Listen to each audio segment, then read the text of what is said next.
Em nome do Pai, do Filho, do Espírito Santo. Amém. Paz e bem. Sou Paulo da Costa Paiva, irmão Paulo, penitente franciscano. Hoje eu vou conversar com vocês algo mais pessoal, uma vivência, uma experiência diante da minha situação, né?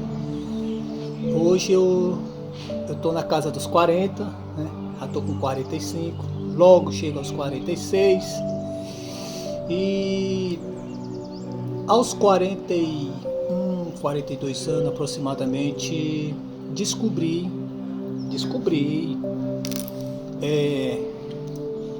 que tenho um autismo, né? Fui diagnosticado com autismo, né? Transtorno, né? Conhecido como TEA, né? Transtorno do espectro autismo, né? A partir desse diagnóstico eu comecei a me entender por que eu sou desse jeito, né? Tão diferente, sabe? Eu sempre fui diferente desde criança e eu achava que seria por questão de timidez, por questão das minhas enfermidades, que isso me deixava mais vulnerável, diferenciado das outras pessoas. Mas diante dos desafios, diante das dificuldades, né, que eu tive na vida, achava que isso era normal, ser daquele jeito, ser diferente. Achava normal ser diferente. E eu fazia um esforço muito grande de ser igual às outras pessoas para me sentir aceito nos grupos, né, nas turminhas de colégio, nas turminhas de amigos da rua. E sofria muito, sabe? Porque eu nem sempre pegava as melhores referências, né, para me espelhar. Às vezes aquele garoto mais chamativo, né, popular, ele não é aquele bom garoto, né, mas aquele que chama atenção pela sua forma extrovertida, mas de uma forma negativa, né, de maus exemplos, né, de bagunceiros, que não respeita, né. Então essas eram as minhas referências nas escolas, nas ruas, nos meus convívios sociais, porque eu percebia que ser igual àquelas pessoas, talvez as pessoas me percebessem, né? Eu poderia ser aceito pelas pessoas. Mas sofri muito na minha infância, na minha adolescência, bullying, sabe? Pela minha ingenuidade, pela minha timidez, pelas minhas atitudes. Sofria muito. Mas eu entrei numa escola no infantil, né, no jardim de infância, e fiquei até a 8ª série, a mesma turma.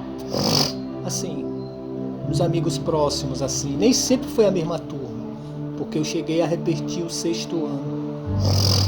Então o que acontece? Então eu conhecia todo mundo, já tinha sofrido muito na mão deles, muito mesmo, né? Eu tinha N apelidos e eu não sabia como reagir. A minha única reação era chorar, sabe? E nem sempre tinha alguém ali que tinha alguma iniciativa de proteger. Era eu sozinho. Os professores também eram indiferentes com a gente, né? Indiferente com... Porque naquela época, 80, 90, não existia essa história de bullying. A gente sofria e sofria até quando fosse necessário, até eles cansarem de nos maltratar, sabe? Mas mesmo assim eu conseguia sobreviver, né? Eu me aproximava daqueles que não me maltratavam tanto, que de alguma forma eles me escutavam, de alguma forma eles me respeitavam, de alguma forma eles não se incomodavam com a minha presença, sabe? Às vezes eu tentava ser invisível, porque quando era percebido era só para sofrer zoações, né? Era apelidos, brincadeiras de mau gosto. E assim foi a minha infância na escola. Nas ruas também não era tão diferente. A diferença talvez porque eu tinha meus irmãos, tinha meus primos, e eles às vezes me protegiam, né? Não deixava que a galera zoasse com a minha cara, né? Porque normalmente eu não tinha atitude, sabe? E se eu me zangasse ou partisse pra cima da pessoa, quem acabava apanhando era eu, né? Mas também eu era um cara muito isolado por medo, né? De ser rejeitado, de ser incompreendido. Muitas vezes eu me escondia atrás de livros, do catálogo telefônico. Antigamente tinha um catálogo telefônico. Além dos inúmeros números comerciais e residenciais, também tinha o mapa da cidade, sabe? E outras informações, DDD de outros estados, outras curiosidades, sabe? Eu via e revia várias vezes. E gostava sempre quando vinha um novo catálogo, né? Cada ano tinha o seu catálogo. E também os livros. Então eram gibis, eu tinha muitas revistinhas em quadrinhos.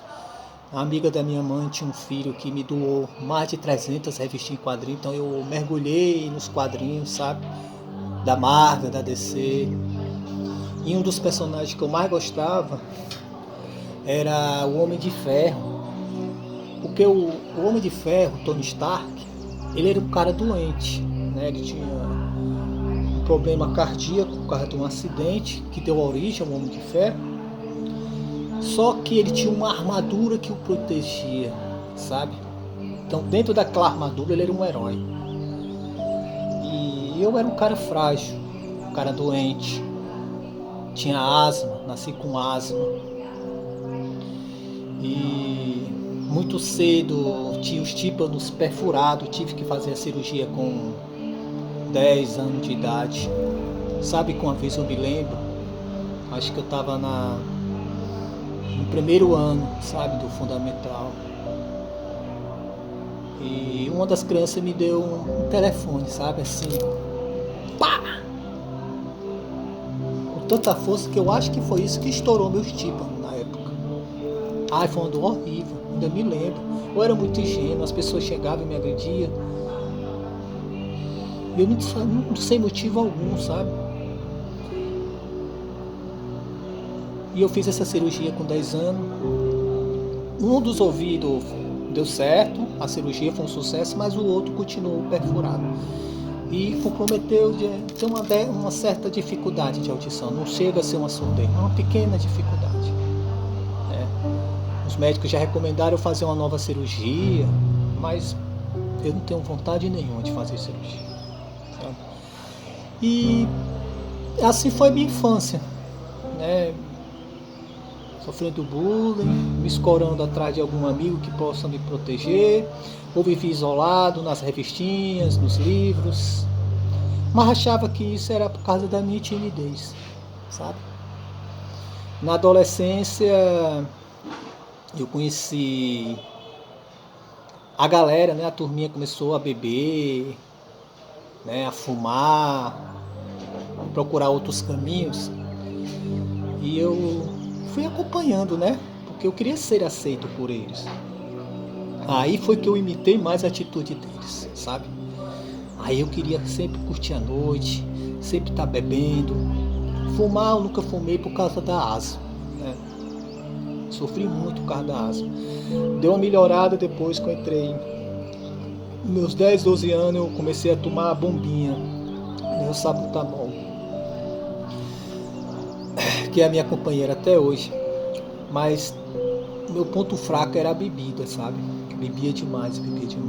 Todo fim de semana eu queria beber. Eu gostava daquela vida de muita gente, meninas, né, noitadas, bebida, mas eu sentia um vazio dentro de mim. Aquilo ali não tinha nada a ver comigo, mas aquele ambiente eu era aceito, naquele ambiente eu era igual a eles, mas não era eu de verdade, sabe? E essa vida de bebida, né, noitadas, foi indo até meus 20 anos, né, dos meus 15 aos 20 anos, eu vi nessa vida, sabe? Eu começava a beber nos fins de semana, né? A razão do viver era, quando chegasse segunda-feira, a expectativa de chegar logo quinta ou sexta para começar de novo a curtição, né? Então, às vezes, eu começava já na quinta-feira. Era muita bebida, sabe? E muitos amigos meus entraram nas drogas, se perderam, sabe? Mas eu fiquei na bebida. Mas isso me deu muitos prejuízos. Mas eu sofria também muito. Sofria muito porque eu estava me violentando. Aquilo ali não era o Paulo, sabe? Aquilo ali para mim não tinha sentido. E eu vi que aquilo ali também não dava futuro. Eu não conseguia um relacionamento sério. Eu não tinha amizades embasadas, assim, seguras, né? Eram amizades supérfluas, rasas. Então, e eu também tinha isso era os fins de semana. Mas também nessa época eu já tinha um outro hiperfoco, sabe? Quando eu já estava saindo da adolescência, eu tinha um hiperfoco de futebol, de torneios. Eu queria muito fazer torneios de futebol de botão. Aí a gente fazia, eu e meus primos, né? O Márcio e o Rogério. Aí do futebol de botão a gente foi pro futebol de videogame. Era o meu hiperfoco, sabe? Todo dia eu chamava eles pra gente fazer algum pequeno torneio, fazer um clubes do Brasil. A minha vida era aquilo, sabe? E nos fins de semana as bebidas. Aí então eu conheci a igreja, sabe? Eu pensei assim, não, a galera da igreja não vai pegar tanto no meu pé como pegavam na vida secular, na vida mundana, de noitada, de bebida. Então eu saí, sabe, dessa vida. Não foi tão fácil. Foi um processo assim de 5, 6 anos até me libertar mesmo, porque às vezes eu ia pro grupo, do grupo eu ia sair para beber com a galera, né? Era um período de transição, né? E conheci uma turma muito boa. Na igreja realmente eu consegui ter amigos de verdade, sabe? Um grupo assim que a gente vivia como família. E naquela época a transição, às vezes eu ia bêbado para a igreja, né? Mas foi um processo. Hoje eu não bebo mais, sabe? Faz 7, 8 anos que eu não bebo mais nada, sabe? E eu consegui muita coisa boa na igreja. Amizades verdadeiras. Foi quando eu comecei a me relacionar verdadeiramente com uma pessoa. Comecei a namorar, sabe? E namorei muito nessa época, né? E essa é a primeira parte que eu quero compartilhar com vocês, do Paulo, que é autista e provavelmente tem TDAH, desatento. E isso foi de uma forma bem rasa, superficial, os meus dramas da minha infância até chegar à igreja, né? E vamos continuar a segunda parte, como foi todo esse processo dentro da igreja até o dia de hoje. Amém? Paz e